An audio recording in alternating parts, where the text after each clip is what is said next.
Hello दोस्तों, नमस्कार। एक बार पुनः स्वागत है आप लोगों का अपने YouTube चैनल अभियान बायोलॉजी क्लासेज में।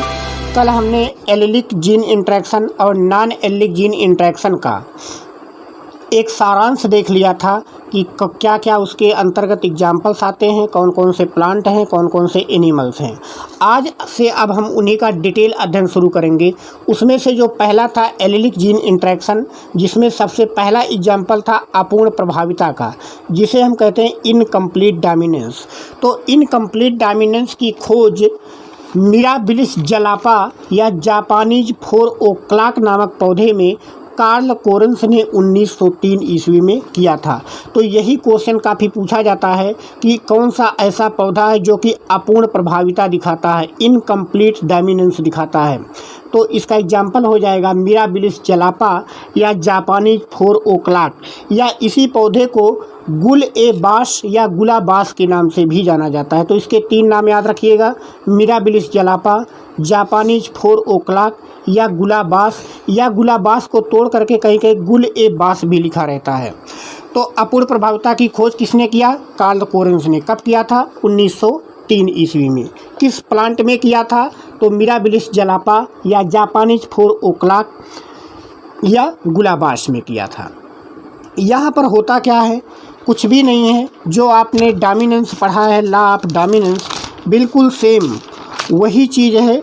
थोड़ा सा यहाँ पर कलर का केवल डिफरेंस हो जाता है।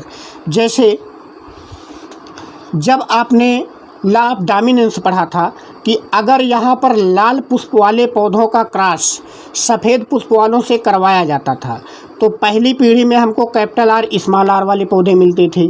इन पौधों का कलर लाल होता था। लाल क्यों होता था? क्योंकि कैपिटल आर स्मॉल आर के ऊपर पूरी तरह से प्रभावी होता था। तो इनकम्प्लीट डोमिनेंस में क्या होगा कि प्रभावी तो होगा लेकिन पूरा प्रभाव अपना नहीं दिखा पाएगा, मतलब आधा प्रभाव दिखा पाता है। इसलिए पुष्प का रंग F1 जनरेशन में लाल ना होकर के पिंक कलर का हो जाएगा। मतलब कि लाल और सफ़ेद को अगर हम मिला रहे हैं तो लाल ना बन करके यहाँ पे पिंक कलर बन जा रहा है। मतलब ना तो लाल है ना तो सफ़ेद है, बल्कि दोनों का कॉम्बिनेशन हमें यहाँ पर प्राप्त होता है। अर्थात यहाँ पर लाल रंग का जो कारक है ये सफ़ेद रंग के कारक के ऊपर अपना आधा प्रभाव दिखा पा रहा है। इसलिए हम इस नियम को अपूर्ण प्रभाविता कहते हैं। अब जब यहाँ पर सेल्फिंग करवाई जाती है, दूसरी पीढ़ी के अध्ययन के लिए स्वपरागण करवाया जाता है, तो देख लीजिए कैपिटल आर स्मॉल आर यहाँ से अलग होगा मेल के लिए, और फीमेल के लिए भी कैपिटल आर स्मॉल आर अलग होगा। यहाँ पर देखिए चेकर बोर्ड हम बनाएंगे, 4 खाने बनेंगे, कैपिटल आर। तो यहाँ पर कैपिटल आर है तो जाहिर सी बात है प्लांट कैसा होगा? रेड होगा। फिर कैपिटल आर स्मॉल आर एक साथ आएंगे तो यहाँ पर जो पौधे पुष्प का रंग होगा वो पिंक हो जाएगा, क्योंकि कैपिटल आर स्मॉल आर के ऊपर पूरी तरह से डोमिनेंट नहीं है, बल्कि इनकम्प्लीट डोमिनेंट है। इसी प्रकार से यहाँ पर भी देखिए कैपिटल आर स्मॉल आर होगा तो ये प्लांट भी कैसा होगा? पिंक फ्लावर्ड हो जाएगा। इसके बाद स्मॉल आर आएगा तो ये पौधा कैसा हो जाएगा? वाइट पुष्प वाला हो जाएगा। तो यहाँ पर देखिए F1 जनरेशन में तो जितने प्लांट मिलेंगे सभी पिंक कलर वाले मिलेंगे, लेकिन F2 जनरेशन में हम जाएंगे तो एक प्लांट हमें रेड वाला मिला, 2 प्लांट हमें पिंक वाले मिले और 1 प्लांट हमें वाइट वाला मिला। तो यहाँ पर रेशियो क्या निकल के आएगा? Red ratio pink ratio white, red ratio pink ratio white. तो रेड हमें कितना मिला? 1, पिंक हमें कितना मिला? 2, वाइट हमें कितना मिला? 1। जो यहाँ पर जीनोटाइप रेशियो होगा सेम वही यहाँ पर फिनोटाइप रेशियो होगा। यहाँ पर एक चीज़ ये ध्यान रखिएगा कि जीनोटाइप और फिनोटाइप दोनों रेशियो यहाँ पर सेम होते हैं, कुछ भी अलग नहीं होता है। तो इसी चीज़ की व्याख्या हमने यहाँ पर बिल्कुल लिखवाया है कि जब कार्ल कोरेंस ने मिराबिलिस जलापा के लाल पुष्प वाले पौधों का संकरण सफ़ेद पुष्प वाले पौधों से करवाया तो F1 पीढ़ी में सभी पौधे गुलाबी रंग के पुष्प वाले मिलते हैं। क्यों गुलाबी रंग वाले मिलते हैं? क्योंकि लाल सफ़ेद के ऊपर पूरा प्रभाव नहीं दिखा पा रहा है। ठीक है। तो यहाँ पर देखिए कि जबकि मेंडल के नियम के अनुसार कैसा होना चाहिए था? लाल होना चाहिए था।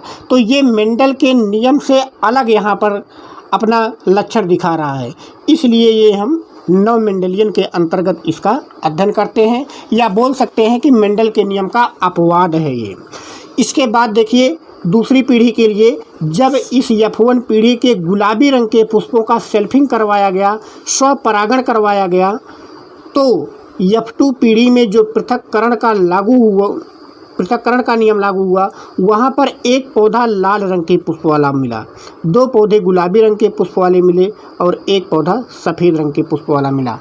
तो जो यहाँ पे फिनोटाइप रेशियो है, सेम वही यहाँ पर जीनोटाइप रेशियो भी आ जाता है। यहाँ पर देखिए नोट्स में हमने एक चीज़ लिखा हुआ है कि मिराबिलिस जलापा को गुल ए बांस या गुलाबास का पौधा भी कहते हैं, कभी कभी ये भी पूछ सकता है। तो यहाँ से आप चाहें तो एक स्क्रीनशॉट ले लीजिए नोट्स लिखने के लिए, ये यहाँ से दूसरा पार्ट नोट्स का। इसके बाद अब हम आगे चलते हैं, इसका स्कीमेटिक रिप्रेजेंटेशन आपको दिखा दे रहे हैं। देखिए यहाँ पर लाल पुष्प वाला पौधा है, सफ़ेद पुष्प वाला पौधा है। पौधा कौन सा है? मटर का पौधा नहीं है ये। पौधा कौन सा है? मिराबिलिस जलापा है, जापानीज फोरोक्लाक कहते हैं, या उसी को हम गुलाबास कहते हैं। तो लाल रंग के पुष्प वाले पौधों का जब यहाँ पर सफ़ेद पुष्प वाले पौधों से संकरण करवाया गया, चूँकि यहाँ पर होमोजाइगस थे तो इसलिए इनके बीच में हमने क्रॉस पॉलिनेशन करवाया। तो यहाँ पर देखिए गैमीट सेपरेट होते हैं। पहली पीढ़ी में कैपिटल आर स्मॉल आर तो एक साथ आते हैं, लेकिन कैपिटल आर अपना पूरा प्रभाव यहाँ पर दिखा नहीं पाया, इसलिए ये फ्लावर रेड ना होकर के पिंक हो गए। जबकि मेंडल के लॉ ऑफ डोमिनेंस में आपने पढ़ा था कि यहाँ पर सेम जीन वही था, लेकिन यहाँ पर जो पुष्प का रंग था वो कैसा था? रेड आपको मिल गया था। तो यहाँ पर केवल कलर जो है चेंज हो जाता है, अर्थात कैपिटल आर यहाँ पे पूरा प्रभाव अपना नहीं दिखा पा रहा है। फिर जब इनके बीच स्वपरागण करवाया गया, यहाँ पर देखिए ये female gamete capital R small R अलग हुए, यहाँ से male gamete capital R small R अलग हुए। तो इन कैपिटल आर का संयोजन होगा तो कैपिटल आर मिलेगा, अर्थात ये पौधा जो हमें मिलेगा ये लाल रंग के पुष्प वाला होगा। फिर इस कैपिटल आर का इस स्मॉल आर से संयोजन होगा तो कैपिटल आर स्मॉल आर। यहाँ पर कैपिटल आर पूरी तरह से डोमिनेंट नहीं है तो पुष्प का रंग कैसा हो जाएगा? पिंक हो जाएगा। इसके बाद यहाँ भी देखिए कैपिटल आर स्मॉल आर का क्रॉस होगा तो भी यहाँ पे पुष्प का रंग पिंक हो जाएगा, क्योंकि यहाँ भी कैपिटल आर जो है पूरी तरह से डोमिनेंट नहीं है। इसके बाद चौथा जो कंडीशन होगा वहाँ पर स्मॉल आर एक साथ आएंगे तो ये पुष्प का रंग वाइट हो जाएगा। तो इस तरीके से आपने देखा कि यहाँ पर मेंडल के नियम का पालन नहीं हो रहा है, ना तो पहली पीढ़ी में हुआ ना दूसरी पीढ़ी में हुआ। अगर पहली पीढ़ी में मेंडल के नियम का पालन हुआ होता तो सभी पौधे लाल रंग के पुष्प वाले होते, या दूसरी पीढ़ी में अगर यहाँ पर मेंडल के नियम का पालन हुआ होता तो लाल और सफ़ेद रंग के पुष्पों का अनुपात 3:1 आना चाहिए था, जो कि आपने लॉ ऑफ सेग्रीगेशन मेंडल के दूसरे नियम में पढ़ा हुआ है। लेकिन यहाँ पर कहीं पर भी मेंडल के नियम का पालन नहीं हो रहा है, इसलिए हम इसका अध्ययन नो मेंडेलियन या नियो मेंडेलियन जेनेटिक्स के अंतर्गत करते हैं। यहाँ पर देखिए जीनोटाइप और फिनोटाइप रेशियो भी निकाला गया है। तो यहाँ पर इसका एक कंप्लीट स्क्रीनशॉट लीजिए। पहले आप F1 जनरेशन तक ले लीजिए, फिर इसके बाद यहाँ पर नीचे F2 जनरेशन का, और नोट्स यहाँ से तैयार कर लीजिएगा। तो इसके बाद अब हम अगली वीडियो में पढ़ेंगे कोडोमिनेंस। क्योंकि वीडियो ये छोटी बन रही है, नहीं तो अगर दोनों एक साथ पढ़ाएंगे तो वीडियो लंबी हो जाएगी। आप लगातार चैनल पर विजिट करते रहिए, लाइक सब्सक्राइब और शेयर करते रहिए ताकि लोगों तक ये जानकारी मिलती रहे, और नोट्स भी हमारे साथ में बनाते रहिए। पूरी जेनेटिक्स आपको विस्तार से पढ़ाई जाएगी। धन्यवाद।